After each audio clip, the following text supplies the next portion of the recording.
kulanti wanaagsan khiyaarta nala socota idilkiinba meel kasta oo aad joogtaan waa 7 Oktoobar sanadka 2025 qodobadaan idinkugu haya tabinta barnaamijka Barrow Show xilligan waxaa kamid ah dowladda Ruushka ayaa soo faragelisay xiisada ka taagan gobolka Bariga Dhexe waxaana madaxweyne Vladimir Putin uu taleefanka kula hadlay ra'iisul wasaaraha Israel Benjamin Netanyahu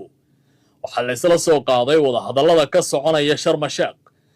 damaca dowladda Ruushka ee gobolkaasi iyo meelaha lama taabtaanka ka ah ee Israel aysan suuragalka ahayn inay ku fududaato haddaba taleefankan oo noqonaya mid ku soo aado xilli xasaasi ah iyo wada hadalkan waxaa lagu tilmaamayaa in dowladda Ruushka ay markan u muuqato in gobolkaasi iyo waliba aragtideeda siyaasadda dibadda ay markan si weyn meelaha qaar ay farta ugu fiiqday haddaba meelaha Ruushka uusan gorgortan ka geli doonin maxay tahay barnaamijka ayaan ku faaqadayaa khiyaarta inala socotay oo aan qodobkaasi si gaar ah ugu faalayn doonaa warbaahinta Israa'iilna waxay daboolka ka qaadeen in dowladda Turkiga iyo madaxweyne Rajab Tayyip Erdogan laba xiriir oo kala duwan ay la yeesheen hogaamiyaasha kooxaha wax iska caabinta Falastiiniyiinta ee ku sugan magaalada ku taala marinka go'doonsan waxaana sidoo kale soo baxaya in dowladda Turkiga haatan ay u muuqato inay ka mid noqonayso dowladaha saamaynta ku leh gobolkaasi xilli awoodaha baratamaya ee Ankara iyo Tel Aviv ay u muuqanayaan mid walba inay soo bandhigayso xulufo gaara inay samaysanayso haddaba Turkiga ma waxa uu ka mid ahaa dhinacyada taageeraya kooxaha Falastiiniyiinta ee dagaalka ka wada marinka maxay tahay walaaca ay muujinayaan warbaahinta Israa'iil nooca xiriirka la sameeyana maxaa lagu tilmaami karaa barnaamijka ayaan ku faaqadayaa khiyaarta inala socotay dowladda Mareykankana waxay war ka soo saartay wada hadallada farsamo ee ka soconaya ilaa iyo hadda magaalada Sharm el-Sheikh ee dalkaasi Masar waxaana sidoo kale walaac laga muujinayaa u qaybsanaha dowladda ama nidaamka Israa'iil ee wada hadallada oo ilaa iyo hadda la warinayo in aanu ka qayb gelin wada hadalladaasi Israa'iilna goor dhow ra'iisul wasaare Netanyahu ayaa fariin gaar ah u diray ergada ka qayb galaysa shirkaasi ee nidaamka Israa'iil ka turjumaya dhinaca kale waxaan intaan barnaamijka jooga khiyaarta inala socotay ayaan dul istaagi doonaa maxay ka dhigan tahay in hubkaasi xooga looga wareejiyo dhaqdhaqaaqa hubaysan ee Xisbullah ee ka dhisan gudaha waddanka Lubnaan tani waxay horseedi doontaa dagaal sukeeye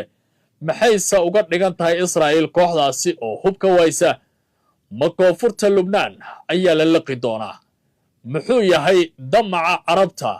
iyo waliba dareenka ay qabtaan dowladda Jamhuuriyadda Islaamiga Iiraan khiyaarta nala socotay Cabdicasiis Barrow ayaan ahay qodobadaas iyo warar kale oo xiiso leh ayaan dul mari doonaa inta barnaamijka aan dul taaganahay soo dhawaada idilkiinba meel kasta oo aad joogtaan kuna soo bira YouTube-ka oo subscribe saara aad baad u mahadsantiin ma ogtahay in dhakhtar Shaafici aadan dirir loo aqoonsaday dhakhtarka ugu wanaagsan qaliimada dalkeena Soomaaliya ahna dhakhtarkii ugu horeeyay ee wax ku qala qalabka casriga ah ee laparoscopiga ama laserka maalin waliba waxa uu heegan kugu yahay isbitaalka Shaafici ee magaalada Muqdisho ee hore u gaar aan ku horeeyay dalka Ruushka aqalka looga taliyo ee Moscow ku yaala ee Kremlinka ayaa goor dhow soo saaray war ku saabsan dowladda Ruushku inay faragelisay xiisada ka taagan gobolka Bariga Dhexe iyo wada hadallada Sharm el-Sheikh kadib markii war saxaafadeed goor dhoweyd ka soo baxay aqalkaasi lagu tilmaamay in madaxweyne Putin uu taleefanka kula hadlay ra'iisul wasaare Benjamin Netanyahu Putin waxa uu miiska soo saartay qodobo lama taabtaan ah oo muuqanaya in Israa'iil ay ka feejignaato inaysan tallaabo xaggooda u qaadin sida uu qorayo telefishinka Al Jazeera madaxweynaha dalka Ruushka Vladimir Putin ayaa maanta qadka taleefanka kula hadlay ra'iisul wasaare Benjamin Netanyahu iyagoo ka wada hadlay xaaladda gobolka Bariga Dhexe gaar ahaan qorshaha cusub ee Trump uu soo jeediyay ee ku aadan nabadeynta magaalada go'doonsan ee ku taala marinka dhulka Falastiin sida lagu sheegay bayaan ka soo baxay aqalka Kremlinka bayaanka waxaa lagu yiri labada dhinac waxay si qoto dheer uga wada hadleen xaaladda hadda ka taagan Bariga Dhexe gaar ahaan qorshaha Trump ee xal u helidda arrinta Falastiin oo markan muhiimad gaar ah u leh dowladda Ruushka Putin ayaa mar kale ku celiya mowqifka Ruushka ee ah in xal waara oo dhammaystiran laga gaaro iyada oo la raacayo shuruucda caalamiga iyo qawaaniinta la aqoonsan yahay ee dunida, isagoo carabka ku adkeeyey muhiimadda ay leedahay wadahadallo diblomaasiyadeed oo si dhaba loo wajaho. waxa uu yidhi mar kasta oo la fiirinayo in la gaaro wadahadal dhammaystiran waa in dhinacyadu ay daacad ka noqdaan in ay heshiiyaan. labadan hogaamiye ayaa sidoo kale isdhaafsaday aragtiyo ku saabsan barnaamijka nukleerka ah ee dowladda Iiraan iyo xaaladda waddanka Syria, iyagoo sheegay in ay xiiseynayaan xal u helidda wadda nabad lagu gaari karo oo arrintaasi muujinaysa in gobolka uu noqon doono meel nabdoon. marka laga yimaado fariinta dowladda ay gudbisay Ruushka ee ku saabsan in arrinta Iiraan iyo weliba xaaladda waddanka Syria uusan Ruushku ka geli doonin wax gorgortana, sida khubaradu ay muujinayaan waxa la dabciyay luuqadii diblomaasiyadda ee lagu wada hadlayay. Netanyahu ayaa bilaabay dhinaciisa Putin inuu ugu hambalyeeyo dhalashadiisa oo ku beegan 7 Oktoobar 1952 markii Putin uu talada oo dunida ku soo biiray, halka madaxweynaha Ruushkana uu dhinacaasi iyo weliba Israa'iil si gaar ah ugu hambalyeeyay maalinta Israa'iiliyiintu ay dabaaldegaan. maalin ka hor ayaa la tilmaamay in qorshaha Trump uu Putin si weyn u taageersan yahay si dagaaladaasi loo soo gabagabeeyo, laakiin wadahadalladani waxay ku soo aadayaan xilli xaaladda wadahadallada ka soconaya Sharm el-Sheikh la soo warinayo in xiisad adag ay ku gadaaman tahay, isla markaana nidaamka Israa'iil aysan u muuqan in ay si dhowra ama si togan uga qayb qaadanayaan wadahadalka.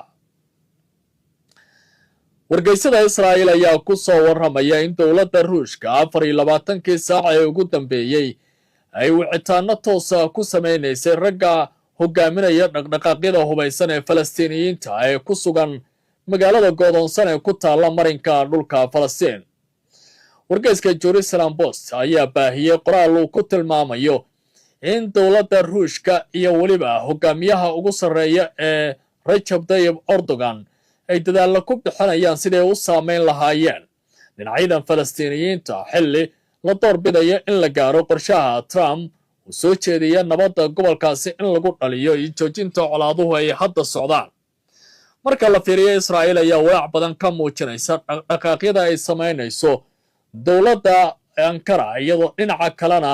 Ankara ay ka shakisan tahay isballaarinta Israa'iil ay doonayso inay ku samayso gobolka Bariga Dhexe. lama oga ilaa iyo hadda qorshaha wadahadalka iyo weliba jiritaanka dhinaca Turkiga arrintan, hase haatee Israa'iil waxa ay ku doodayaan warbaahinteeda in Erdogan iyo dowladdiisu ay noqonayaan kuwa si weyn saameyntoodu ay ugu sii ballaaranayso gobolka Bariga Dhexe. war ka soo baxay aqalka cad ee Maraykankana waxaa looga hadlay wadahadallada ka soconaya magaalada Sharm el-Sheikh, waxaana ay ku tilmaameen inay weli marayaan heer farsamo oo aan la gaarin dhinacyadii sida weyn loogu kala dab qaadi lahaa inaanay kulamadan qayb ka noqon. waxay arrintan ku soo aadaysaa xilliga wasiirka wasaaradda istiraatiijiyada ee Israa'iil oo hogaaminayay dhinacyada shirkan ka qaybgalaya aanu qayb ka noqon madasha wadahadalka lagu kala dab qaadaya labada dhinac oo aan si toos ah wadahadalka u yeelanayn. hase haatee dowladda Maraykanku waxa ay muujinaysaa yeedidiilo iyo ujeedooyin ay leedahay waxa lagu gaari karaa nabad waarta. aqalka cad ee Maraykanka ayaa Isniinta maanta ku dhawaaqay inay ka socdaan magaalada Sharm el-Sheikh ee dalka Masar wadahadallo farsamo oo ku saabsan qorshaha dagaalka la doonayo lagu soo gabagabeynayo magaalada go'doonsan ee ku taalla gobolka Bariga Dhexe. wadahadallada ayaa waxaa ka qaybgalaya wakiilka gaarka ah ee Maraykanka u qaabilsan gobolkaasi Steve Witkoff, Jared Kushner oo uu sodog u yahay Trump, iyo wakiilo ka socda Israa'iil iyo dhaqdhaqaaqa hubaysan ee Falastiiniyiinta sida afhayeenka aqalka cad Caroline Levitt ay u sheegtay warbaahinta. Levitt ayaa tiri waxaynu aragnay jimcihii war xiiso leh, dhammaan dhinacyada dagaaladan ku lugta lahaa waxay ku heshiiyeen in dagaalka la joojiyo, waxay aqbaleen 20 qodob ee ku jira qorshaha uu soo bandhigay madaxweyne Trump. waxay intaa ku dartay in tani ay tahay guul weyn oo diblomaasiyadeed iyadoo sheegtay in maamulka Trump uu hadda si degdeg ah u riixayo fursad fulinta qorshahan si loo gaaro xabad joojin iyo sii deynta maxaabiista. Afhayeenka ayaa sheegtay in kooxaha farsamadu ay hadda ka doodayaan liiska maxaabiista Israa'iil iyo kuwa siyaasiyiinta Falastiiniyiinta ah ee la filayo in la isku bedelo si loo hubiyo baa la yidhi xaaladda inay ku habboon tahay sii deyntooda. Lafeed waxa ay tiri maba ahan inaan dhigno qadcas waayo dhinacyadu waxay diyaar u yihiin in ay arrintan si dhaba u fuliyaan. tani waa midda ay doonayaan Biden iyo Donald Trump. waxa ay sheegtay in kooxaha hubaysan ee Falastiiniyiintu ay toddobaadkan si rasmi ah ugu jawaabeen qorshaha Trump isla markaana ay aqbaleen qaab dhismeedka guud ee heshiiska, taas oo horseeday in wadahadallada Masar ka soconaya ay noqdaan kuwa ku bilaabanaya arrin yididiilo leh oo aad u farxad gelinaysa adduunka. sida laga soo xigtay warbixin uu helay telefishinka CNN ee Maraykanka, mas-uul Maraykana ayaa sheegay in wareegga cusub ee wadahadallada magaalada go'doonsan uu ka duwan yahay kuwii hore ee fashilmay, maadaama markan laga doodayo in la gaaro heshiis dhammaystiran oo hal mar dhaca isla markaana aan la isku soo laaban doonin halkay la samayn lahaa talooyin ama tillaabooyin kala gogo'an oo dhinacyadu ay midba wax soo jeedin lahayd. qorshaha cusub waxa uu dhigayaa in Falastiiniyiintu ay sii daayaan maxaabiistan Israa'iil halka Israa'iilna maxaabiis Falastiiniyiina oo siyaasiyiin ay sii daynayaan, iyadoo ciidamada Israa'iil ay dib uga guranayaan guryaha magaalada go'doonsan si waafaqsan jadwalka iyo weliba xariiqyo amni oo ay gaari doonaan oo hore loo sii qorsheeyey.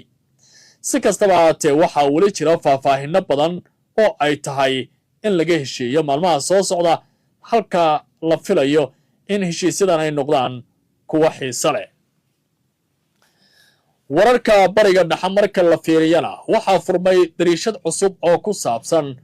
arrimaha la xiriira dagaalada iyo weliba xaaladda gobolkaasi.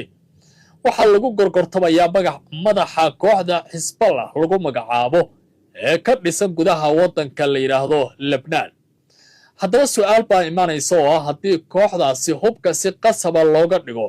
maxay ka dhignaan doontaa. sida uu qorayo telefishinka Sky News, khubaro iyo falanqeeyaal siyaasadeed oo reer Lubnaan ayaa sheegay in go'aanka la doonayo in xoog lagu dhimo ama looga qaado hubka ururka Xisballah ay tahay mid aan macquul ahayn, maadaama Israa'iil ay waddo duqaymaha iyo weerarada joogtada ah ee ka soconaya koonfurta Lubnaan. arrintan ayaa imaanaysa hal bil kadib markii ciidanka Lubnaan uu bilaabay hirgelinta qorshaha ee dowladda ra'iisul wasaare Nawaaf Salaam ansixisay, kaas oo lagu doonayo in hubka xoog looga aruuriyo guud ahaanba kooxdaasi sida ay tilmaamayaan. shirka golaha wasiirada ee salaasadii ka dhacay qasriga madaxtooyada ee Lubnaan ayaa lagu go'aamiyey. madaxweyne Joseph Aoun ayaa ku falanqeeyay warbixinta bilaha ah ee ku saabsan howlgalka hub ururinta, iyadoo weli uu muran weyn ka taagan yahay hubka Xisballah. ururkana uu sheegay in hubkiisa uu yahay difaac kaliya ee Lubnaan ay ka hortagayaan Israa'iil. wararka ayaa intaa ku daraya in duqaymaha Israa'iil isniintii ay fulisay 3 goobood oo kala duwan, halkaasi oo la sheegay inay xarumo ku lahaayeen kooxdan. qorshahan waxaa gadaal ka riixaya dowladda Maraykanka iyo nidaamka Israa'iil, laakiin waxa uu u muuqanayaa mid dagaal ku riixaya marka la eego gudaha waddanka Lubnaan. dowladda Jamhuuriyadda Islaamiga ah ee Iiraan iyo xisbiga Amal oo Lubnaan ka dhisan ayaa labadaba ka soo horjeeda, waxaana tillaabooyinkaasi u arkaan mid aan la qaadan karin. hogaamiyaha golaha ammaanka ee dalka Iiraan ayaa toddobaadkii lasoo dhaafa sheegay in haddii qorshahaasi la hirgeliyo macnahooda uu ka dhigan yahay in gacmaha loo qabanayo Israa'iil cid kastoo awood leh oo gobolka bariga dhexe joogta. akhyaarteena la socotay twintanna intaas ayaan ku gabagabaynayaa. si aad macluumaad iyo warar dheeraad aad u heshaan ku soo biira YouTube-ka oo subscribe saara. nabadgelyo. Ramas Hotel and Restaurant waxa uu leeyahay adeeg dhameystiran waxaana ku diyaara qolal jiif oo heer sareeya hoolka aroosyada iyo shirarka maqaayad furan 24 saac oo leh raashin dheef iyo dhadhan macaan internet xawaare sare leh wiish iyo amni joogto ah Ramas Hotel waa doorashadaada ugu fiican waxaana uu ku yaalaa Bakaaraha agagaarka isgoyska Carweydka